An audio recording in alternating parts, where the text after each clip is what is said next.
बात करते हैं संसद में आज पेश होने वाले अहम बिल पर। दरअसल एंटी पेपर लीक बिल आज पेश होने वाला है। आपको बता दें, लोकसभा में द पब्लिक एग्जाम बिल आ जाएगा। पेपर लीक के खिलाफ सख्त सजा इसके जरिए दी जाएगी। केंद्रीय मंत्री जितेंद्र सिंह इस बिल को पेश करने वाले हैं।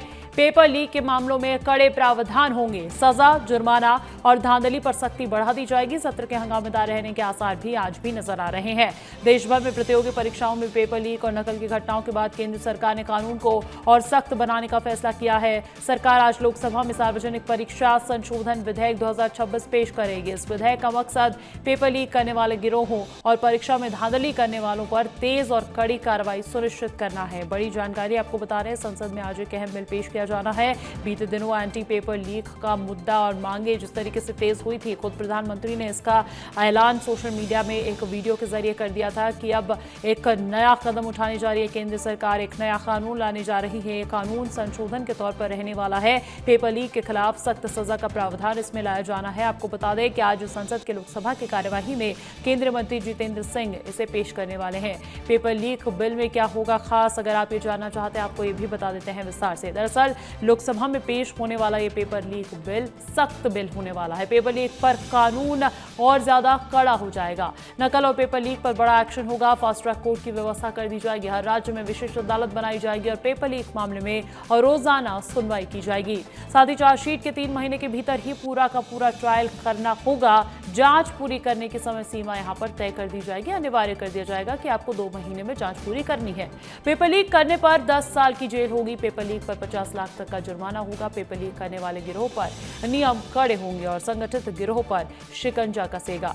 ऐसे में परीक्षा सुधार के लिए जो टास्क फोर्स का गठन होने वाला है और हो गया है, आगे एक्शन में ये फोर्स जो है नजर आने वाली है। आपको बता दें कि नंदन नीलकणी होने वाले हैं इसके अध्यक्ष, जो कि टेक्नोलॉजी एक्सपर्ट है। उसके बाद एस सोमनाथ भी इसमें रहेंगे। ये इसरो के पूर्व चेयरमैन है और आईबी के पूर्व डायरेक्टर तपन डेका भी इसका हिस्सा है। इसका आईआईटी मद्रास के डायरेक्टर बी कामाकोटी भी है। अनीता खारवाल का नाम भी इसमें शामिल है, पूर्व शिक्षा सचिव रह चुके हैं। और ऐसे में लॉजिस्टिक एक्सपर्ट अमृत लाल मीणा भी शामिल है। ये 6 सदस्यीय टास्क फोर्स होने वाली है। इनका उद्देश्य बड़ा होने वाला है। उद्देश्य यह होने वाला है कि किसी भी कीमत पर यहाँ पेपर लीक अब देश में मुद्दा बन के ना गूंज सके। बड़ी खबर यही है कि टास्क फोर्स का गठन कर दिया गया है। 6 सदस्यीय टास्क फोर्स का गठन किया गया है और ऐसे में ये सभी बहुत ही अनुभवी चेहरे रहने वाले हैं। इसमें पकड़ रखने वाले, मजबूत पकड़ रखने वाले चेहरे माने जा रहे हैं। नंदन नीलेकणी है, एस सोमनाथ है, तपन डेका जो कि आईबी के पूर्व डायरेक्टर रह चुके हैं, आईआईटी मद्रास के डायरेक्टर वी कामाकोटी इसमें है, अनीता खारवाल है, पूर्व शिक्षा सचिव रह चुकी है, लॉजिस्टिक एक्सपर्ट है अमृत लाल मीणा। आप सोचिए कि कितने हाई प्रोफाइल लोग इस में रहने वाले हैं और टास्क फोर्स परीक्षा सुधार के लिए महत्वपूर्ण कदम उठा सकता है। लेकिन उससे पहले करना होगा यहाँ पर एक आकलन भी कि क्या मौजूदा स्थिति है और आने वाले समय में कैसे इसका उपयोग किया जा सकता है बेहतरीन सुरक्षा देने के लिए। अमृत एक बार फिर से जुड़ चुके हैं, अमृत का रुख कर लेते हैं। अमृत, अभी सभी जानना चाहते होंगे कि ये जो टास्क फोर्स की नई घोषणा हुई है, इनका काम क्या रहने वाला है, कैसे ये परीक्षा सुधार में काम करने वाले हैं?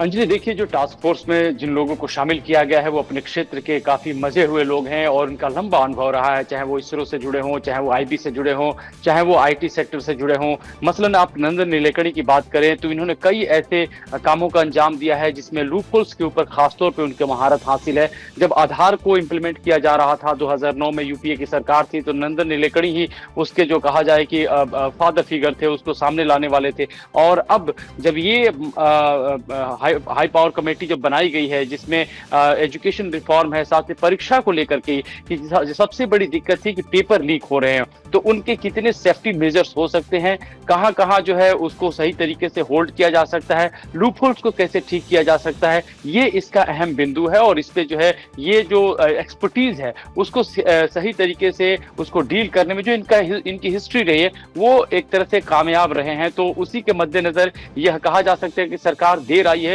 लेकिन दुरुस्त आई है। अब इसमें जो है इस पे काम चल रहा है। आज जब सदन में जितेंद्र सिंह टेबल करेंगे बिल, तो इस पे तो व्यापक रूप से चर्चा होगी कि इसके क्या क्या प्रावधान रखे गए हैं। लेकिन इतना माना जा रहा है, जानकारी मिल रही है कि जो ये कमेटी है, जब पहले दिन प्रहलाद जोशी ने जो बैठक की थी अपने शिक्षा सचिवों के साथ, तो उसमें इस कमेटी को लेकर के, इनके सदस्यों को लेकर के भी जिक्र हुआ था, जिसमें सभी जो है काफी ज्यादा पॉजिटिव लग रहे थे कि जो एक मसौदा तैयार हो रहा है उसको इम्प्लीमेंटेशन जो उसका रहेगा वो सही तरीके से, सटीक तरीके से किया जाएगा।